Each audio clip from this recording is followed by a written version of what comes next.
നമസ്കാരം. ഇന്ന് പ്രധാനപ്പെട്ട രണ്ട് അപ്ഡേറ്റുകളാണ് എത്തിക്കുന്നത്. കോട്ടയം, തിരുവനന്തപുരം, ഇടുക്കി, കൊല്ലം, പത്തനംതിട്ട, പാലക്കാട്, കാസർഗോഡ് എന്നീ ജില്ലകളിൽ ഗ്രീൻ അലേർട്ടാണ്.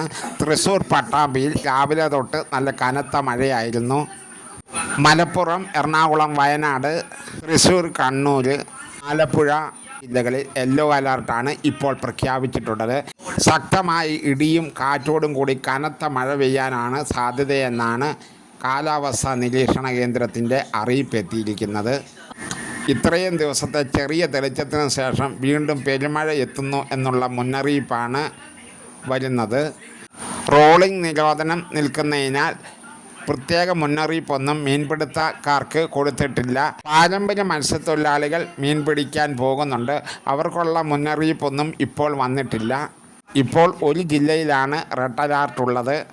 അത് കോഴിക്കോട് ജില്ലയിലാണ്. രാവിലെ വരെ കോഴിക്കോട് ജില്ലയിൽ ഓറഞ്ച് അലർട്ടായിരുന്നു. ഇപ്പോൾ റെഡ് അലർട്ടാണ് ഉള്ളത്.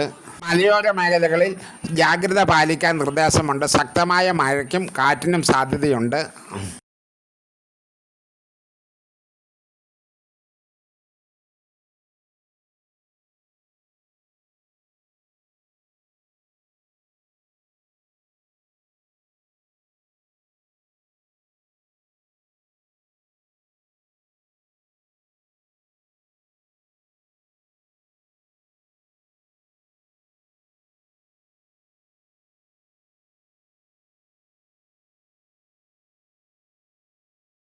രണ്ടാമത്തെ അപ്ഡേറ്റിലേക്ക് പോകാം. സംസ്ഥാനത്ത് സ്വർണത്തിന്റെ വില വീണ്ടും ഇടിഞ്ഞു. അവന് 200 രൂപയാണ് കുറഞ്ഞത്. ഒരു പവൻ സ്വർണത്തിന്റെ വില 1,14,800 രൂപയാണ്. ഗ്രാമിന് 15 രൂപയും കുറവ് രേഖപ്പെടുത്തി. 1 ഗ്രാം സ്വർണത്തിന്റെ വില 13,850 രൂപയാണ്. അവന് 50 രൂപയാണ് കുറഞ്ഞത്. അപ്പോൾ ഇന്നത്തെ വീഡിയോ ഇത്ര മാത്രമേ ഉള്ളൂ. ഇതുപോലെയുള്ള വീഡിയോകളുമായി വരാവുന്ന നല്ല ആത്മവിശ്വാസത്തോടെ ഗുഡ് ബൈ.